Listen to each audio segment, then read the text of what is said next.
Salut tout le monde. Non, on va pas commencer comme ça, c'est complètement débile.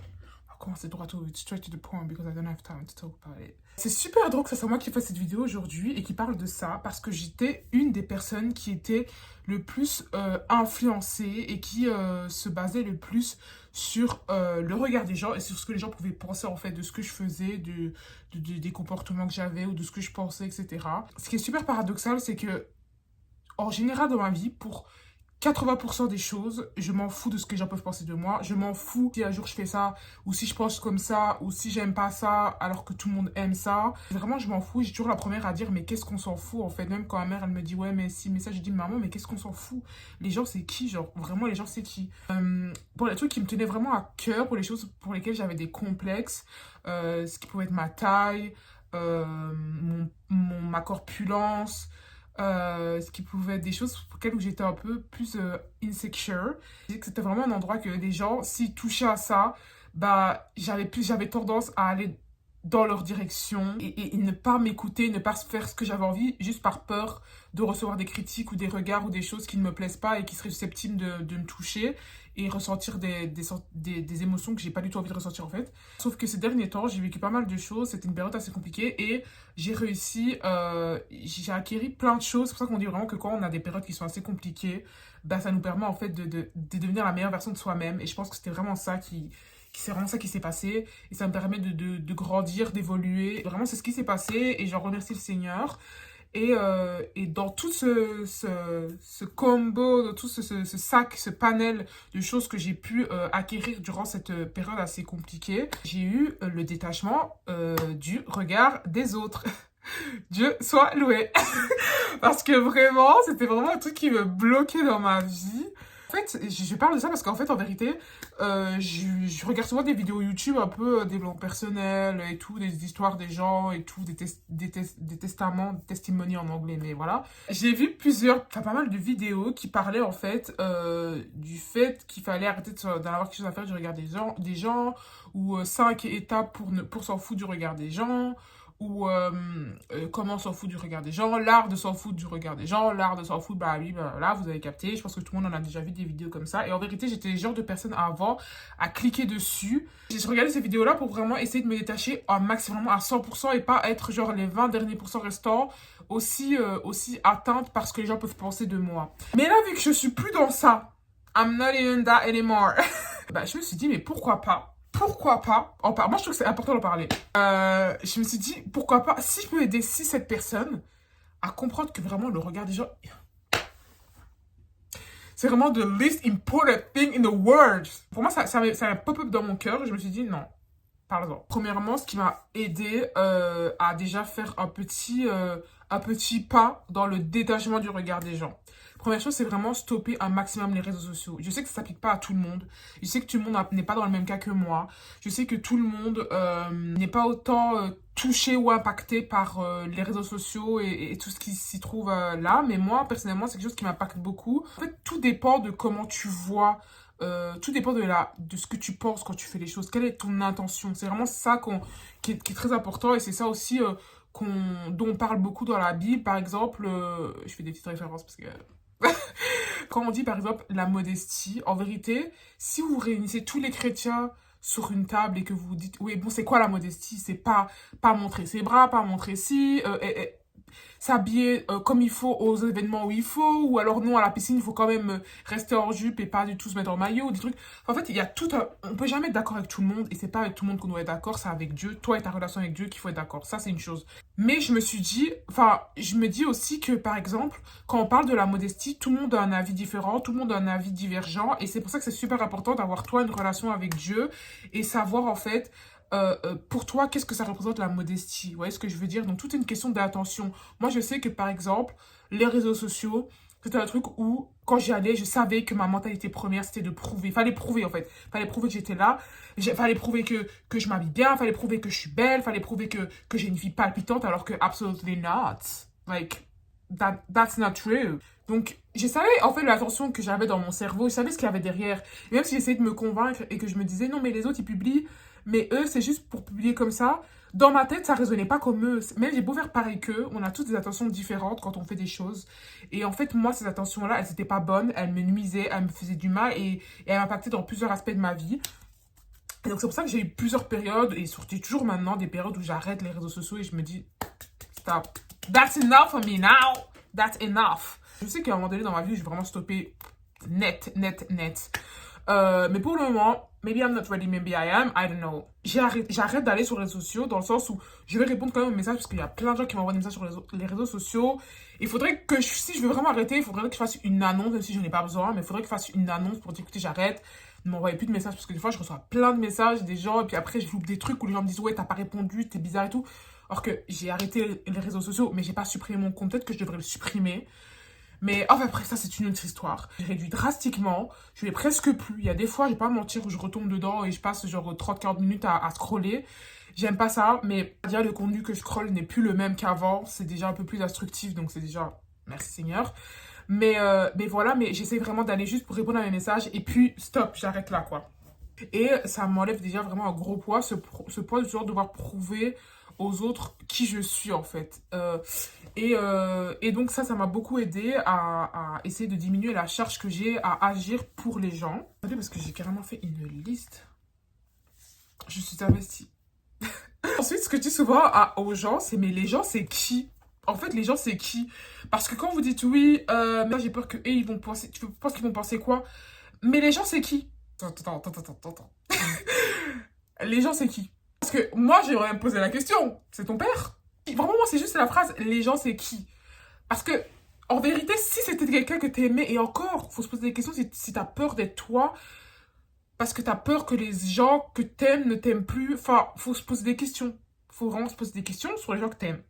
Les gens, c'est des gens qui passent comme ça, qui partent. Ils te connaissent, ils te verront une fois, ça se trouve, ils te verront jamais, ça se trouve, ils t'ont même pas vu. C'est vrai qu'un regard, une critique, c'est jamais agréable.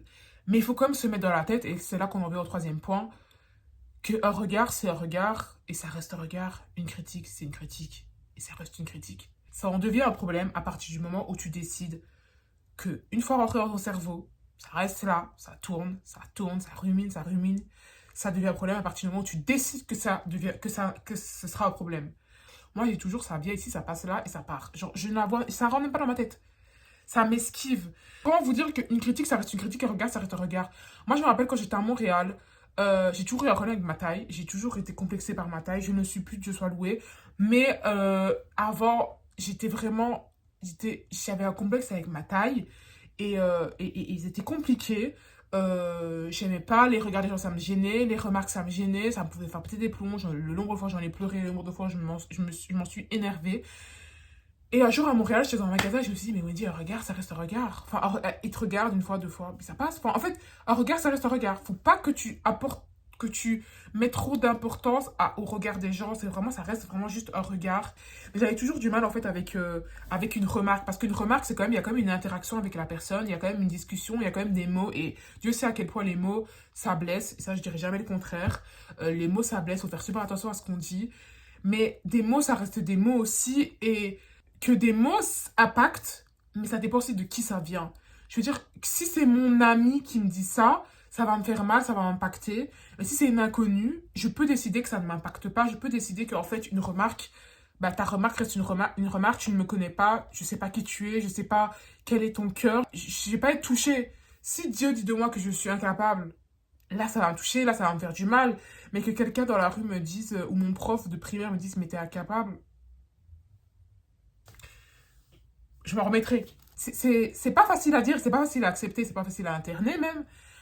Mais la façon dont vous vous sentez, vous en êtes responsable.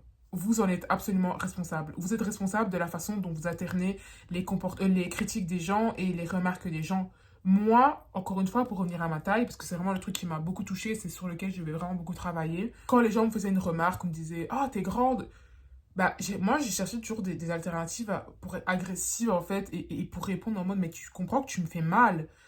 C'était pas la solution, parce que c'était contre qui j'étais, d'être agressive et tout, etc. C'est vraiment pas moi. Euh, mais en plus de ça, genre, c'était pas la solution, ça me faisait plus de mal qu'autre chose, et c'est juste attiser une haine et attiser une animosité entre les gens, ça sert à rien, honnêtement. Qu'en fait, je pouvais décider de prendre ce commentaire comme je le voulais. Soit je pouvais décider qu'elle dit ça en mode « Ah, je suis trop belle, je suis trop grande, je suis magnifique. » Ah, genre la pose. Ah, ah, ah. Soit je pouvais décider qu'elle dise que, bah, en fait, la meuf, elle est grande, elle est géante. Wow, what the hell is that? Mais j'ai décidé de le prendre du bon côté des choses. Et vraiment, ça a changé ma vie. Je me suis dit, mais tout le monde me trouve belle. Tout le monde me trouve belle, tout le monde me trouve grande, tout le monde me trouve élégante. Tu étais là en mode... Mais la vie est tellement belle quand tu décides de prendre les choses du bon côté. C'est vraiment la façon dont vous décidez de prendre les choses qui va impacter la façon dont vous vivez, en fait. Ensuite, le dernier point, on n'a qu'une vie. Nous n'avons qu'une vie, je cesserai de le répéter, nous n'avons qu'une vie. Ce jour-là que vous êtes en train de vivre, le 7 avril 2025, ça ne se déroulera qu'une fois. La seconde qui vient de passer là, ça ne se déroulera qu'une fois, ça ne se déroulera pas deux. Vous n'avez pas deux chances. Vous n'avez pas deux chances. Vous n'avez pas deux vies. Vous avez une vie. Et est-ce que à la fin de votre vie, vous vous direz, je n'ai pas fait ça, ça, ça, ça, ça, ça, ça, parce que j'avais peur de ce que les gens pensent. C'est débile. C'est ridicule. Bon, on va se dire la vérité, c'est ridicule. Si vous vous empêchez de faire des choses juste pour le regard des gens, et je parle aussi pour moi parce qu'il y a encore des endroits où je me dis, mais vraiment, avant de faire les choses, avant de penser comme ça, je me dis, Wendy, est-ce que t'as pas envie de le faire parce que c'est le regard des gens ou t'as pas envie de le faire vraiment parce que t'as pas envie de le faire et que c'est vraiment contre ce que tu veux? Moi, je me rends compte que c'est le regard des gens, je me dis, mais les gens, c'est qui? Voilà, ça on revient encore à cette phrase, les gens, c'est qui? Si vous avez envie de faire un truc, faites-le, bonsoir, bonsoir. Ne vous dites pas, oui, mais est-ce que les gens, qu'est-ce qu'on s'en fout des gens, c'est qui? Votre vie, c'est votre vie. Votre vie, c'est la vôtre. Tant que c'est ce que tu veux, tant que ça va avec tes convictions, tes valeurs, moi, je vois en quoi ce serait mal. Ce que les gens pensent, I don't care about it. Là, vraiment, je m'en fous. Il n'a qu'une vie. Une vie. Il a une vie. Genre. Et moi, j'ai tellement envie d'expérimenter les choses dans ma vie. Et j'en ai tellement raté parce que j'avais peur du regard des autres. Mais en fait, on s'en fout. Aussi, le fait d'arrêter les réseaux sociaux, ça m'a permis de me reconnecter avec ma vie. On a peut-être un peu perdu la notion d'avoir une vie. Mais moi, personnellement, avoir une vie, c'est pas avoir une vie où le monde entier, les réseaux sociaux savent toute ma vie. C'est tellement précieux, c'est tellement intime une vie. Genre, ce que je fais aujourd'hui, j'ai pas envie que tout le monde le sache. J'ai envie que les gens qui m'aiment et qui veulent le savoir et qui me le demandent le sachent. Que juste être 4-5 personnes qui le sachent. Et c'est tout. Et j'ai envie de faire une photo, une publication, être stressée. J'ai pas fait de photo, j'ai pas fait de photo. Les gens vont pas voir que j'ai une belle tenue. Vont pas voir que... On est où? Enfin, on est où là? Cette façon de penser, c'est pas pour tout le monde. Je suis pas en train de dire et je suis pas en train d'essayer de formater tout le monde à penser comme ça etc. Chacun pense comme il veut, mais moi, c'est ma vision que j'ai de la vie. Dédicace à personne, fallait être là. C'est vraiment la phrase aussi. Dédicace à personne, fallait être là. J'en veux plus des gens qui qui me disent à chaque fois, mais tu penses que si, ça, là. Mais tu t'en fous! Même moi, tu t'en fous! Faut même pas me demander. Moi, je m'en fous. Chacun fait ce qu'il veut. Tant qu'il kiffe, il fait ce qu'il veut. Faut pas oublier que les gens vont toujours critiquer, vont toujours juger. Faut pas s'attendre à ce que les gens ne le fassent plus. Ils vont toujours le faire. Les gens vont toujours critiquer, les gens vont toujours juger ce que vous faites. Vous ne pourrez pas formater la tête de tout le monde à penser comme moi ou comme des autres personnes qui savent qu'il ne faut pas critiquer, qu'il ne faut pas juger, qu'il faut accepter chacun comme il est. Tout le monde n'aura pas cette intelligence d'esprit de penser comme ça. Les gens comme ça sont rares. Et donc, du coup, il faut que même moi, me formater au fait que je recevrai toujours des critiques. Il n'y aura pas toujours que des commentaires positifs. Il n'y aura pas toujours des intelligentes. Il n'y aura pas toujours des tu parles bien, des t'es belle. Il n'y aura pas toujours ça. Il n'y aura pas toujours ça. Il y aura des critiques, il y aura des choses qui font mal. Mais c'est à moi de décider si je les internalise et si je les prends en compte ou pas. Si je leur donne de l'importance. Et c'est aussi à moi de me dire que je sais plus ce que je voulais dire. Quand je commence une phrase, après je fais une big parenthèse et genre après la fin, je me rappelle plus ce que je disais. Mais en gros, pour dire que les critiques s'arrêteront jamais et qu'il faut juste vivre en fait. Vous allez jamais ne plus avoir des critiques des gens. Et du coup, bah écoutez, de toutes les manières, tout ce que vous faites, vous serez quand même critiqué. C'est ce qu'on dit toujours. Bah c'est la vérité. Donc, vivez.